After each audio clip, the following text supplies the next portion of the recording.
This is a show about facing fear, unlocking courage, and taking action. Courage isn't necessarily a daunting thing. It's going to give you more purpose. It's going to give you more drive. It feels like making a courageous decision is going to get you closer to who you aspire to be. It's knowledge plus faith plus action equals courage.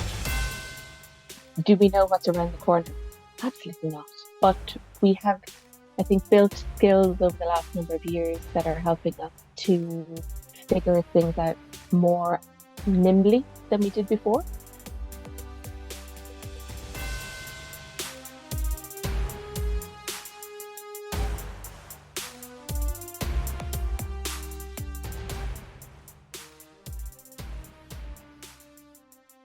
I can't believe it's been 3 years and a week to the day that, well, to be fair, we didn't meet on that day. That was just the day that someone had the audacity to make me work on Thanksgiving. How could you do such a thing? Oh, of course. I mean, I think we know the answer. Our Thanksgiving doesn't mean anything over there. And we're joined by Ruth Hughes. Ruth and I met back when you were at Kellogg's. Now it's called Kellanova. You live Dublinish. We'll say you're in Dublin. Is that fair? Is that a fair assessment? Close enough, yeah. And we had met and hit it off right away. Actually, I remember doing my little leadership lap, and it was one of my favorite projects because I got to basically skip around Europe, and I love people, and I love just, one second I'm in a one-on-one in Russia, and the next it's a one-on-one in Amsterdam, and then here I am in Dublin, and it was such an easy conversation. And I remembered you actually had family in California, Correct. right? And I was like, oh, wait a minute, I might actually see this human at some point in my life. So today you're now it's Kellanova, correct? Is that correct? That's how recent right. Yes, as of 6 weeks ago, maybe how's it 7. going? Yeah, it's good. So first of all, thank you for having me on. And yes, it has been some 3 years since we first met virtually. And yes, we've been Kellanova for since the beginning of October. So what was the Kellogg company has split into two. So Kellanova being the main part of the company that remained and changed its name. We are now rebranded as a global snacking powerhouse. And we spun off the North America cereal part of our business. So that is now a new company, standalone, publicly quoted, called WK Kellogg Company. So that transaction went through, let's say, 6 or 7 weeks ago. So all good. And you are responsible, if I'm correct, is it GM of over 28 countries? Correct. Yeah. So when you look at Kellanova Europe, we divide into kind of three sub-regions. So we have UK and Ireland as one. We have continental Europe being the big markets of France, Germany, Italy, Spain, Benelux, in that group. And then we have the part of the region that we call high growth markets. So that's my part of the region. We have 28 markets covering the Nordics, Central and Eastern Europe, the Baltics, and the Mediterranean region. So everywhere from Iceland all the way through to Greece in the southeast. So it's a wonderful part of the European landscape to be responsible for. And my team are located in a number of different cities, 9 different cities, I think, across that region. Are you just like, I want to go to Greece today? Let's have a meeting in Athens. Yeah, yeah, it's great. Or Helsinki, or Warsaw. It depends. So I truly enjoy like podcasts like this one where I've got somebody who your normal is very different than my normal. And I just think there's a lot we can learn about what's going on in the world and how things are different across what's going on in Europe versus here. And so I'm curious, like in your mind, like, first of all, how are things? Like how's business? How, is it humming? Are you, and even in your role, do you feel like you're making a dent across all 28 countries? So are we making a dent across all 28 at one time? Probably not. But the great thing about having 28 is that you've got some that are humming and some that maybe are in, getting towards humming, all at one time. So how are things? I would say things are great. I mean, when I look back on the 3 years since we first connected, wow, how everything has been turned on its head and how much we've all been through in that time, right? The world has, um, I suppose, never changed so much in such a short space of time. Um, I've been at Kellogg stroke Kellanova for almost 16 years now, and I've doing this role just over 3 years. So, um, in that time, we've seen the effects of Brexit, so the UK leaving the European Union, followed by COVID and lockdowns, and the effect of that on everyone for quite an extended period, rolling into supply chain bottlenecks and shortages and all of the issues that we had coming out of COVID, and then war. So, we have war on our doorstep here in Europe, and the effects of that, which are both, I suppose, a business effect and markets that I have, are impacted by that. And we also have the impact of that onto our raw materials, inflation, and what that has meant in terms of, what we need to do with the pricing of our products. So it's been a really, really challenging time, but I would also say quite fascinating. So certainly topics that none of us thought we would ever have to deal with in our lifetime, and things that have come out of nowhere, and we've all collectively figured out how to deal with them. So fascinating, scary, um, stimulating, all of those things. And yet all of us are still asked to come to work every day, right? Hmm. And operate and function as if it's business as usual. But and maybe it is, I always would say maybe it's business as unusual, but maybe unfortunately it is business as usual. It just depends, where's the stress coming from, and where Yeah, where's the fear coming from, and what obstacles in the way today, and that there's always some obstacle that's in the way. And is that how you see it too? it is. I mean, one of the things that I say to my team is the only constant is change. And if we start there and we say, we accept that change is inevitable, I think we build that muscle as to how to deal with change. Um, do we know what's around the corner? Absolutely not. Um, but we have, I think, built skills over the last number of years that are helping us to figure things out more nimbly than we did before, which is good. And we should continue to be as agile as we can because, as I said earlier, things changing at such a pace, ongoing. The other thing that I say to my team quite a lot is that I prefer us to be broadly right rather than specifically wrong. And, I suppose that's a little bit of a luxury of working within a large organization. You don't need to get things absolutely right on the head of a pin, but if we're in the right ballpark, then we're doing okay. Um, and the other thing I would say is that even in a world of huge change and in uncertainty, and there's a lot of uncertainty for all of us. Do I know what 2024 will hold? Well, I wish I did. Um, but I always stress the importance of ambition. So regardless of what we think might be around the corner, let's go for whatever we can achieve. Um, the budget's only a number to give us a line in the sand to shoot way above that. And and that's something that has served us well within my part of the business over the last couple of years. Being really ambitious for our business, making sure that we're setting ourselves up to win, you know, at an index way above where we need to go. And that's worked out well for us. I'm curious, with the Kellanova announcement, did your role change at all, or have you been responsible for the 28 countries for a Mm, while now? I have, yeah. I've had this region in my remit for 3 years. So Um, I should say also that we don't have business directly in all 28 of those countries. So one of the nuances of my role is that we work with distributor partners for a number of my markets, which is also something that's really interesting. We've got, some great partners that we have worked with for a number of years across the region. Um, the Kellanova announcement hasn't necessarily shifted my role in the short term because within Kellanova Europe, as we are today, our business hasn't changed from how it was within Kellogg Europe. So it's it's remained broadly the same. But the piece of my role that's interesting is that my business already has a very heavy snacking focus.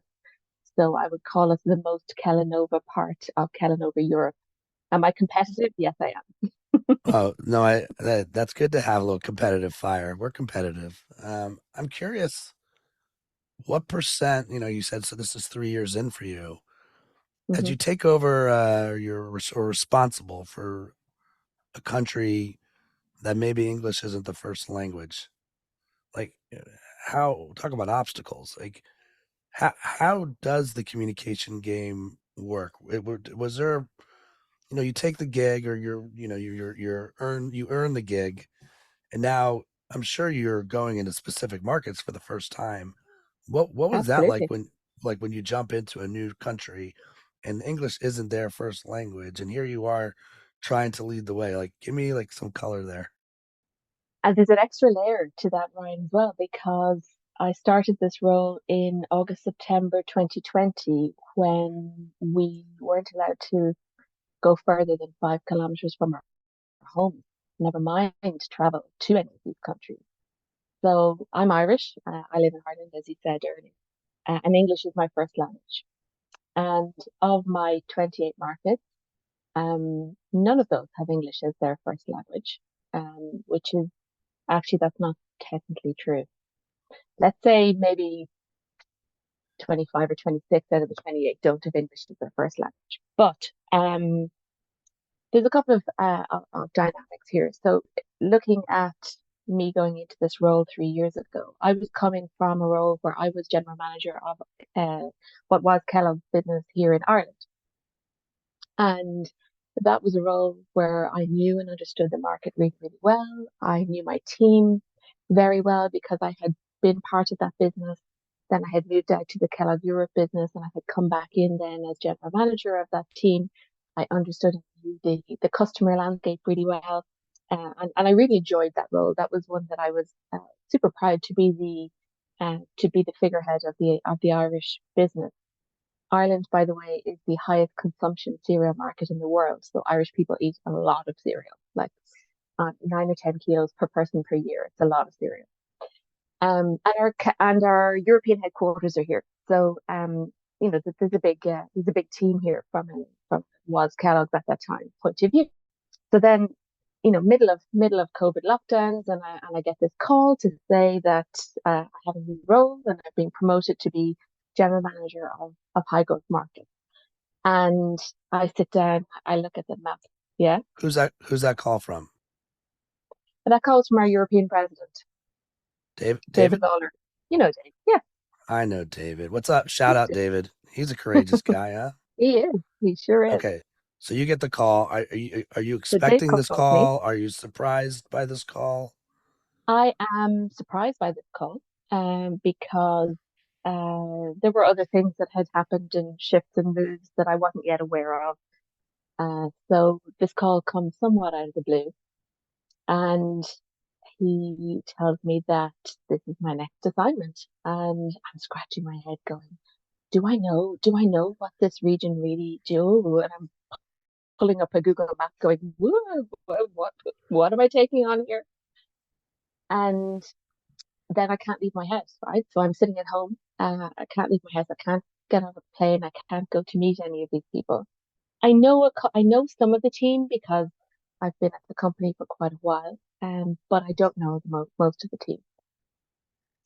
And I start to find out more about the business. And what I will say is that um, the more I learned and the more I understood, the more excited I got because if my role in Ireland was about depth and really properly understanding the business, uh, you know, the whole way through, this role is about breadth. It's about, um, a big region where you have some things that are quite similar and a lot that is very different. I have a great team who, as I said, are placed right across the region in a number of different cities, and all of whom are super passionate about their business.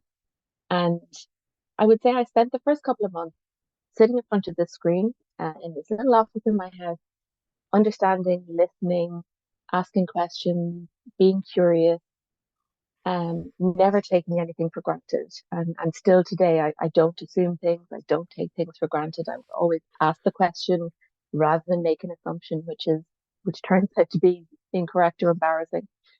Um, and and drawing on the experience of these passionate people who are running this business. And yeah, it's a wonderful it's been a wonderful cultural journey, and I have learned a lot in 3 years.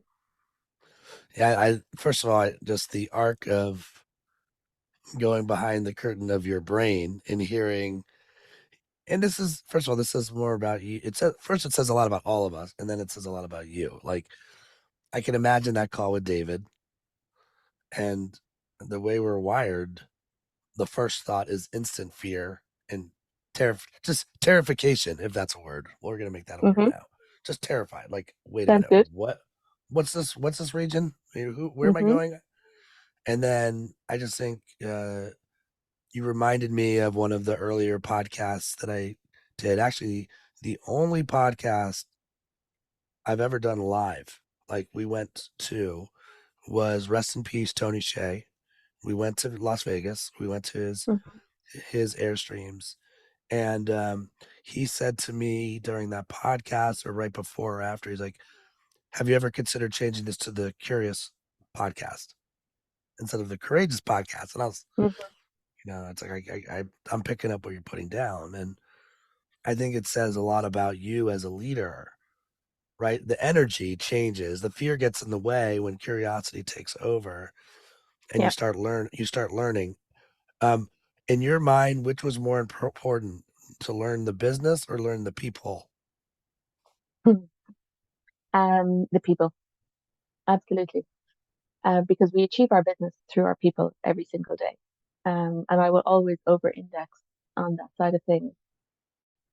And the business piece, my view is you can pick that up.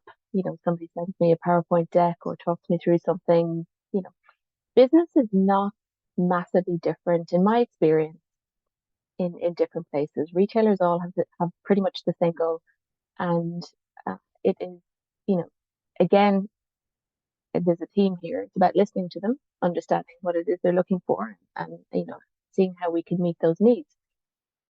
But the the power of bringing those people together in high growth markets, the power of understanding how they can do what we need them to do in our business every single day has been really transformative. And we've been on a wonderful cultural journey as an organization under the banner of diversity is strength, together we win. So in that we recognize that we have huge difference in our team and that we bring people together from, massively different backgrounds and cultural experiences. But yet that in itself gives us the power to be more than we are on our own, right? And we came together actually. You mentioned Athens earlier, and I know you're seeding, looking to come to Athens with us next year. But No, no. but we brought everybody together last month actually in Athens on the Athens Riviera um, for a convention. And for some people, it was the first time they had met some of their colleagues in person, and they had worked for them for a number of years. And I was so proud. I was so proud watching them connecting in person because I know what they've achieved by working virtually and working remotely, but working together and seeing some of them come together for the first time and truly enjoy each other's company and connect and get to know each other at the next level was just amazing. Yeah, it just dawned on me. I don't know if you saw, I was like smiling and laughing a couple seconds ago. And this is where I should do more video on these, and we're going to get there, viewer. Hmm. But look, viewer, it's Friday. I'm drinking coffee because it's the morning where I am. That Hmm. looked like water.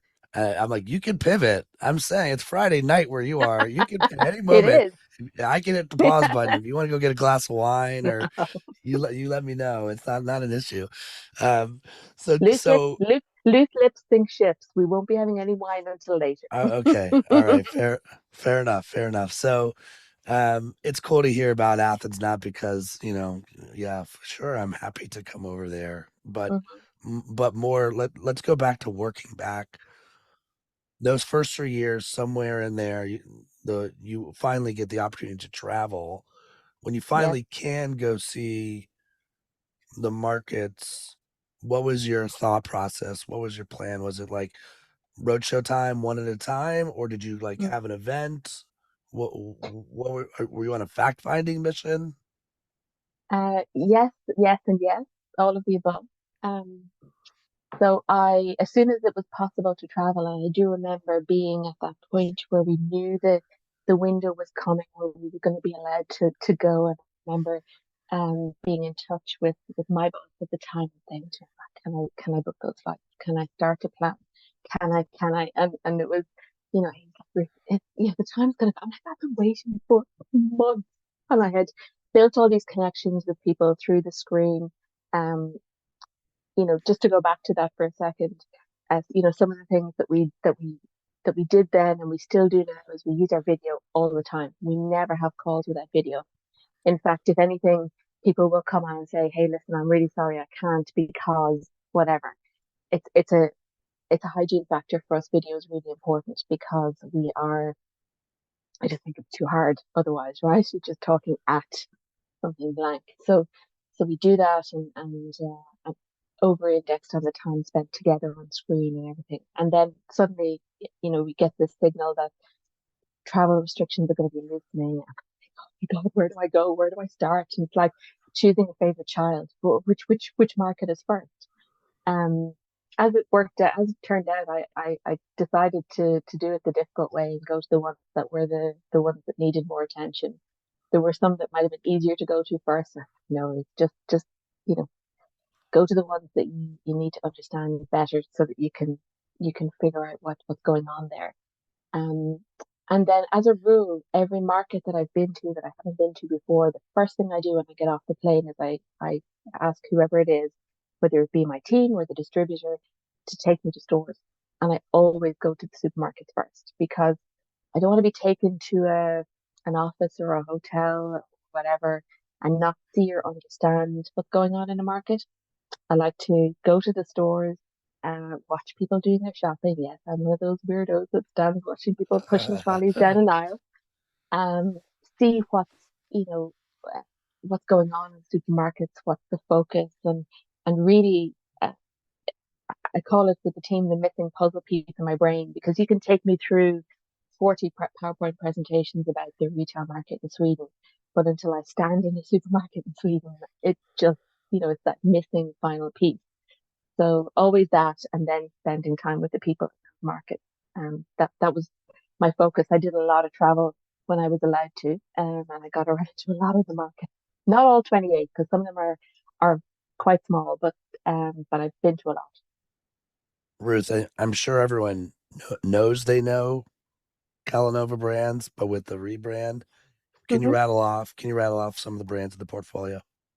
Yeah, sure. So from a European point of view, our business is made up of three categories. So we have our cereal category, so the Kellogg's brands of cornflakes, Rice Krispies, Crunchy Nut, Extra, Tresor, Crave, all of the big cereal brands that we would have all, um, uh, certainly here in Europe, definitely grown up with. Um, then we have our Pringles brand, and Pringles is a brand that we acquired in 2012, and we have in Europe more than doubled that business in those 11 years since then. It's now a $1 billion brand in Europe, and something that we're super, super proud of. And we also have our hope and snack business, so cereal bars here in Europe. And soon to be a new brand coming to Europe, but we won't say any more about that now. Globally, then we also have, particularly in the US, Ryan, you'll be familiar with Cheez-It, which is an enormous brand in the US. We have our Morningstar Farms business, which is our vegetarian frozen business. Eggo Waffles is ours, but we don't sell those brands outside of we don't sell Eggo waffles at Morningstar outside of the US. Pop Tarts is also ours, which is enormous. And we do have Pop Tarts here in Europe, but they're not as big or as popular as they are. Opportunity. Absolutely. My daughter's a I big fan. I adore that when you explained the three categories, Hmm. that the Pringles category is actually called the Pringles category. It's not called a snack No, category. it's It's called something salty else. snack. No, Oh, it's it called is. salty Okay. snack. Yeah, but to us Okay. it's Pringles. But so, I mean, I kind of get it. Like, what is it? What is it? Hmm. And It's a why salty not? snack. Why not at this time? And why not at that time? And why? So I Hmm. totally get why you done that. But okay, it's under salty snack business. Yeah. So when you're standing in Sweden and you're just, welcome to Sweden, by the way, and here's your first stop, and you're Hmm. trying not to creep out other people as they shop, right? Just trying to stay out of the Yeah. way and Hmm. and be the observationalist that you are. What are you looking at? Like, are you looking like, wow, there's no thought process as that hits the trolley? There's no thought pro like they're just that's a clear brand that's there's not even a decision on it. They're wasting zero times and bam, that goes in. Or are you watching like someone's picking up a box and they're flipping it over and they're curious of what's in it? Like, what's the process like? Yeah. So yes, you're looking at all those things. Um, when people go down the aisle, put their hand out, pick up a pack and keep moving, barely stop. We call that drive-by shopping. And we see that quite a bit in the cereal category, for example, because you've got, some really iconic brands there that people that are part of their everyday. When it comes to salty snacking, Pringles, um, you're mostly looking at placement around the store uh, because multiple points of interruption really works for the brand. And placement, for example, I've just come back from a trip to Warsaw, and I love that retailers there, well, they're allowed to do it. You're not allowed to in some other markets, but they merchandise salty snacks next to the beer section or on a shelf above the beer section. Um, and and it's wonderful because it's right where where the shopper can connect the two in their mind, should they so wish to do so. And I'm also looking at um, price points in the store. I'm understanding our index versus competition. I'm looking at what else people are buying. So I don't just go in the store and go to the cereal aisle and the salty snacking aisle. I'm also understanding what else is uh, part of people's consideration in different markets. And that's part of what's really, really interesting about my spread of markets because there are no two markets the same, not even ones that are next door to each other. You can't assume it because something's really popular in one market that the country close by is going to have the same. And we see that in things like our cereal business, where different brands are popular in different places, or even the flavors of Pringles. So while we have some flavors of Pringles that are more popular than others, the ranking sometimes shifts in different markets, and it's just fascinating, all of it. Give me an example. Like where's one market where the flavor is like, wow, I didn't see that coming. A lot of European markets, sour cream and onion Pringles are the number one flavor by a long shot. In Norway, it's barely even number three. Hmm. Do I know why? I have no idea. But original and paprika are number one and two by a very long shot. So it's that sort of thing that kind of comes out in the dynamics in different markets. Keep it simple in Norway, right? We like our simple things, right? Let's Absolutely. the original. Let's just keep it nice and Yeah. simple. All right. In the spirit of it's the courageous podcast, we always talk about fear and courage are kin. You can't get to Yep. one without the other. So, two-parter. First, from a fear perspective, and now you've been in the gig for a while here, right? So Hmm. you've I'm sure a lot of the fears you have overcome, but like today, what is one fear that you've got that you can share on the show?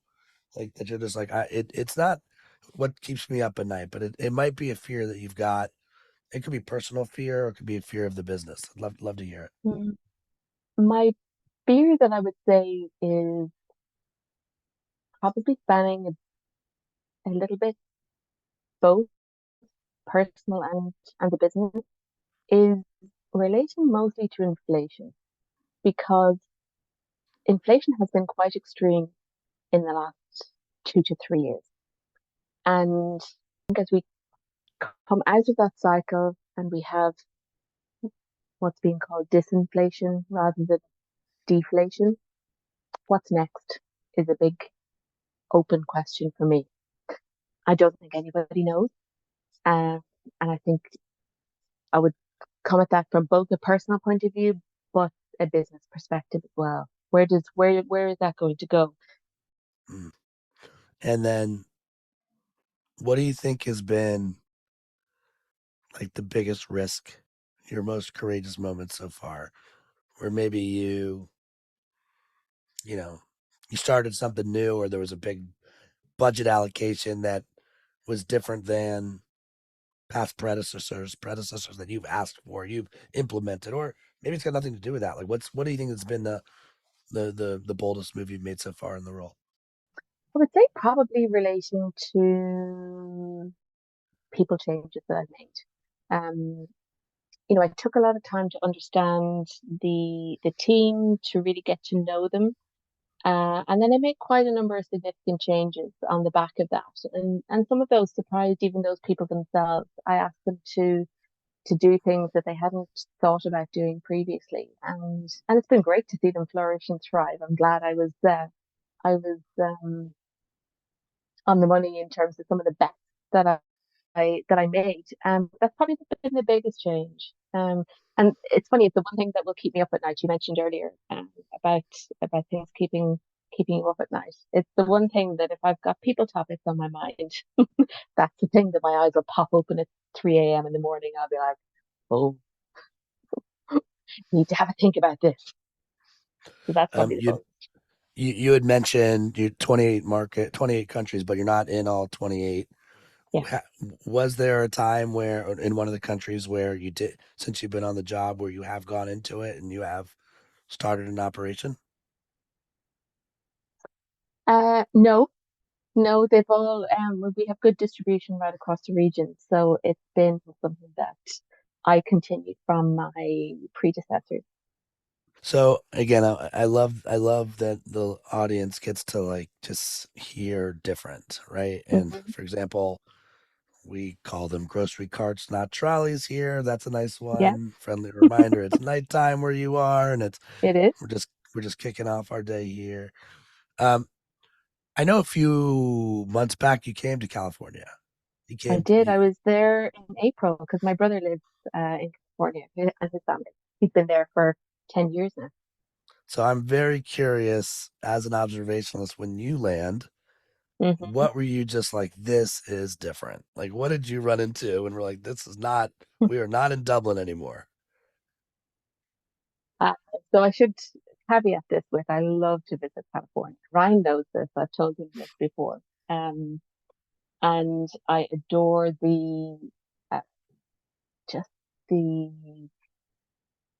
differences that you drive for a couple of hours and you can come across so many varying experiences in California. Um, the things that I this time round was taken by is for sure your inflation has been extreme. So I hadn't been to California since 2019. And I have to say I was quite shocked at even the price of basic groceries, bread, eggs. What? What has happened with the chicken or the hens? Why are they being paid so much more? What? And eggs are a really basic staple here in Ireland. So it's, things like that were kind of shocking. Um, How much is bread in Dublin versus how much is bread in California? so bread in Dublin is like €2. Um, I mean, bread that I saw was more like $5 or $6. You tell me, how much is bread in California? Yeah, Do welcome you to know? California. Yeah, welcome to California. I do know. I Yeah, do but know. it's just bread, right? Same as eggs. I mean, how much are eggs?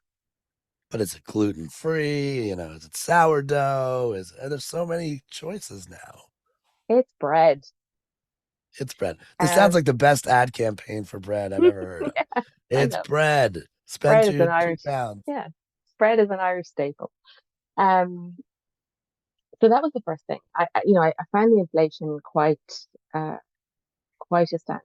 And obviously we were eating out quite a lot because we were on holiday. We were on holiday, not vacation, right? There's another difference.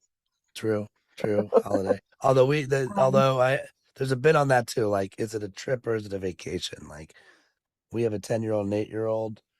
We're mhm, finally slowly getting back where I could call it a vacation. It's been a trip. It's been a mhm. trip.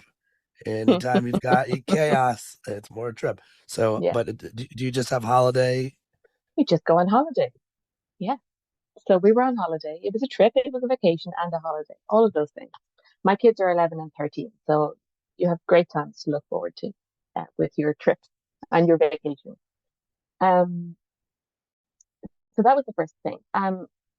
The other piece that shocked me, and I know you and I talked about this briefly, was the level of homelessness that uh, is so visible in California. And that part, I mean, even my kids were quite taken aback um, by that. We don't in Ireland, it's not as visible. The government does a lot to try and provide services, and we're under pressure here for housing, and we're under pressure for a lot of things. But visible homelessness, the way that we saw in California, isn't as big a thing here as it is, or certainly as we experienced. Um, And then, of course, there's the obvious one of the weather, right? And my brother lives there, so I know what it's like in California all year round, and I'm jealous because it's not like that here. Yeah, on the I get it on the weather. What is the sunshine situation in Dublin? What are we getting? Two We are months? Five getting, months? no, it's never guaranteed. This is the point, right? You might get a few weeks, you might get a couple of months, but never really guaranteed. So people book their summer holidays. The destinations, popular destinations, are Spain, Portugal, Greece, Italy, the places where the sun is guaranteed, and you're guaranteed, you will find Irish people there in the summer. France, for example. But we're never guaranteed here. So look, we have a phrase that we use, which is, "There's a wonderful country if only you could put a roof on it," because it rains so much, right? I can see this the new ad campaign. If you just want to put me in touch with the people responsible, Hmm. I can see no sun, no homeless, yes bread. What do you think? I'm not sure they buy it, Ryan. No? What? I think No. it nails it. It's right on. I'm so disappointed to hear this. All right. So, first of all, thank you for giving us some of your Friday evening, your before wine time here Yeah. with us. And I appreciate you sort of whisking us away to the region. Is there last two questions? One, is there a country now that you've visited that you're like, "Oh, wow, like this not because of the people, just because of the opportunity or the business. Hmm. Wow, there's work to be done here. We can do it, but some things need to happen and like that are in progress. What country is it, and why did you feel that way? That's the first question. Okay. So yes, absolutely. Our business in Central and Eastern Europe makes me feel like that every time I visit those markets. But I'm going to call out Poland as the biggest opportunity. Poland's a wonderful country with over 40 million people in it. And we actually have a Pringles manufacturing plant in Poland. But our business there has such exciting opportunity to continue growing. So it has been growing very fast and it will continue to grow very fast. So that's one that really motivates me. And like I said, I was in Poland 2 weeks ago, Okay, and I see opportunity everywhere I look. I'm curious, like when you see an opportunity like that, have you Hmm. made any like? I think if when we spoke, you talked about you actually put an office in Warsaw. Maybe We I'm getting did, that wrong. yeah. Yeah, so I opened an office in Warsaw last year, and we hadn't had people in that market previously. So that has made a big difference to us in terms of it's a small team, but they are there, they're on the ground, they understand the market really well. And like I said, it was a real pleasure to go see them a couple of weeks ago, and see the But how, great work that they're doing. like, do you need? I mean, you have a P&L. You're running this. Like, do you Yeah, need approval? Like, how does that work? When you're like, oh, by well, the way, I'm it's gonna not. go open a headquarters now in Warsaw. Like, how does that? No, it's a small office. But but yeah, I mean, I made a proposal to the business that that was the right thing to do, and um, people agreed with me, and I mean, and did that. So yeah, to me, it was a pretty obvious one in terms of where we should take the next step. And so I was obviously convincing in my argument. In the spirit of the last question, it's more of not less a question and more turning it over to you. And as you think about the journey that you've been on and this ride for you, and what do you want the audience to take away? If there's like, again, we're called the Courageous Podcast, but as you think about the decisions and the moves that you've made in your career and what's worked for you, or maybe something that didn't work for you, like what is the advice or the feedback you'd give to the listener? It's a super question, and one which I could probably talk on for quite a while. I would say advice that I would give, a couple of big headlines. One is always ask the question and listen to the answer. And I mean listen. I don't mean listen to respond. I mean listen to understand. Um, Number two, I would say is work on yourself. Understand what your strengths are, how you can do more of those, how you can amplify those. Understand the areas that you need to work on. Sometimes you'll be able to do things about them. Sometimes you just need to accept that they're your development areas.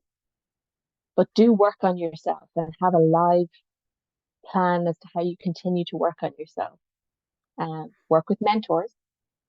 And I said mentors, not one mentor, but you should have different mentors for different things. And the third thing I would say, Ryan, is figure out how to have the people do what you need them to do to achieve your goal, your business goal. Because anything that businesses achieve is achieved through people. And they are the ones that will amplify the results. They are the ones that will shoot for the ambitious goal. They are the ones that will um, go above and beyond to make it happen. And we talk a lot about make it happen in Kellanova. Um, and we do still today, even 3 years later. So big focus on people, capability building, coaching, mentoring, um, right people in the right job, pushing people to go outside their comfort zone, all of those things. Uh, but certainly that's a really, really big one for me. I like hearing that make it happen is still on the It table. And is. and but to be clear, just like that was before me, right? And that I just happened to go, Yeah, okay, but you talked about you amplified it for us, and you talked about what's it, right? what's the That it? was The yeah, the that's the the it. the it is different depending on who you Yeah, are. Ruth, exactly. I'm so glad we could reconnect. Here's the deal. The next time you come through California, I will buy your first loaf of bread. That one is on me. You have okay, but you got it, but it's Excellent. it's got to be live. I'm not shipping it to Northern California because then it Okay, gets way okay. too expensive. Keep doing what you're doing. Stay courageous over there and stay in touch. Thanks, Ryan. Thanks for tuning in to this episode of the Courageous Podcast. If you enjoy the show, don't forget to rate and review us on Apple Podcasts so more people can find us. See you again next week.